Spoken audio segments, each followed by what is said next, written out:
नमस्कार बच्चों, मैं आशा वर्मा अपने नए चैनल हिंदी की नई पुरानी कहानियों में आपका हार्दिक स्वागत करती हूँ। आज मैं आपके लिए जो कहानी लेकर आई हूँ उसका शीर्षक है उचित दंड। उचित दंड यानी कि सही न्याय करना, सही जज करना। तो कहानी इस प्रकार से है बच्चों। प्राचीन काल की बात है। महाराष्ट्र के रांझा नामक स्थान का जमींदार बड़ा अत्याचारी था। अत्याचारी यानी कि दूसरों को दुख देने वाला, दूसरों को परेशान करने वाला। एक बार वह जमींदार सेवकों के साथ एक गांव की ओर से निकला। गांव के किसान फसल की कटाई और मढ़ाई में जुटे हुए थे। कटाई और मढ़ाई का अर्थ है कि हम जब फसल की कटाई करते हैं, कटाई करने के बाद उनको झाड़ते हैं, उनको फसल के बेकार हिस्से से अलग करते हैं। इस प्रकार से जब किसान फसल की कटाई और मढ़ाई करते हैं, वहां से वो अपने सेवकों के साथ गुजर रहा था। किसी ने जमींदार की ओर ध्यान नहीं दिया। वह क्रोध से लाल पीला होकर एक खलिहान में जा पहुंचा। अचानक जमींदार को सामने देखकर वह किसान घबरा गया। जमींदार डपट कर बोला, तुमने आगे बढ़कर मेरा स्वागत क्यों नहीं किया? तुम्हें इस बेअदबी के लिए दंड भोगना होगा। बेअदबी यानी कि अनादर, डिसरिस्पेक्ट। जैसे कि उस जमींदार को गलतफहमी हो गई थी कि किसानों ने मुझे डिसरिस्पेक्ट किया। किसान जमींदार के क्रोधी स्वभाव से परिचित था। वह गिड़गिड़ाते हुए क्षमा मांगने लगा, लेकिन निर्दयी जमींदार ने उसकी एक न सुनी। उसने अपने सेवकों को किसान का सारा अनाज जब्त कर लेने का आदेश दे दिया। जब्त कर लेना यानी कि सब अपने अधीन कर लिया, सब ले लेने को कहा। किसान ने रोते हुए कहा, मालिक, मेरे बाल बच्चे भूखों मर जाएंगे। लेकिन उस क्रूर जमींदार पर किसान की विनती का कोई असर नहीं हुआ। अगले दिन वह किसान राजा के दरबार में जा पहुंचा। उसने जमींदार के अन्याय की कहानी राजा को कह सुनाई।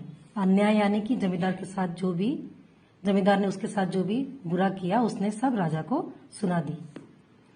किसान की आप बीती सुनकर राजा बहुत द्रवित हुए।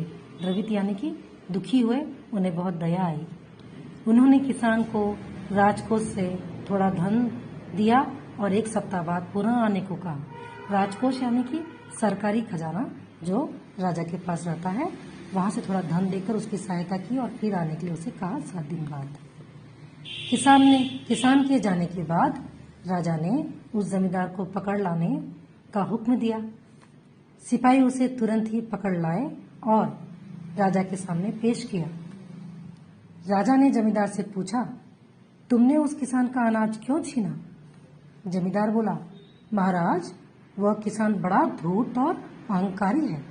यानी कि झूठ में वो क्या बोल रहा है कि किसान बहुत ही बदतमीज है, बहुत ही घमंडी है, उसे डिसिप्लिन नहीं है। इस प्रकार से वो राजा को झूठ कहने लगा।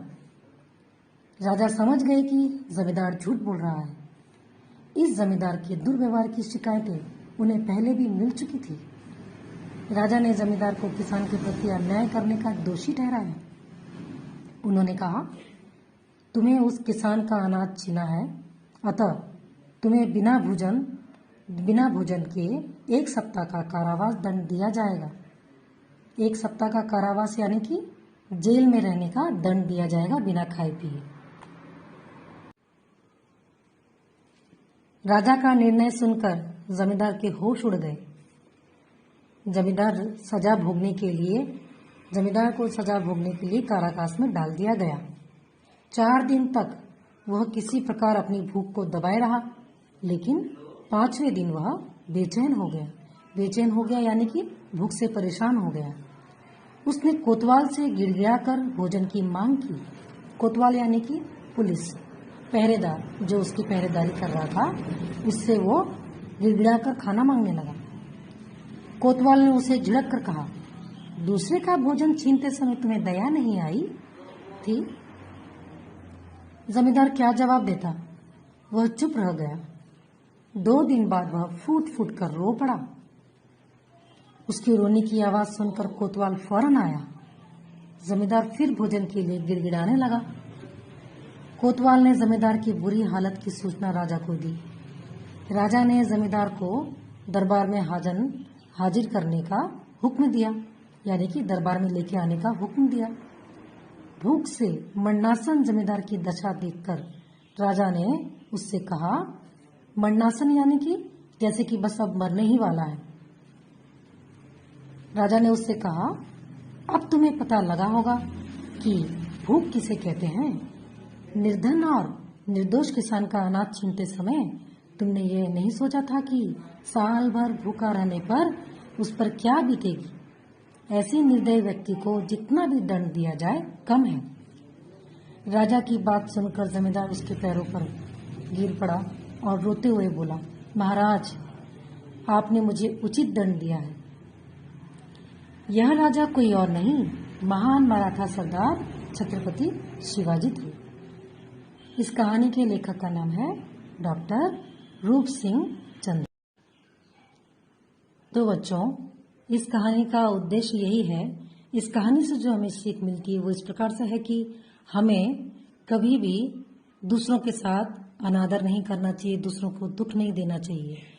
हमें अपने मानवता को और अपनी इंसानियत को दूसरों के प्रति हमेशा बनाए रखना चाहिए। चाहे हम जितने भी ऊंचे पद में चले जाएं, चाहे जितने भी अमीर हो जाएं, कभी भी हमें अपने से गरीब और छोटों का अनादर नहीं करना चाहिए।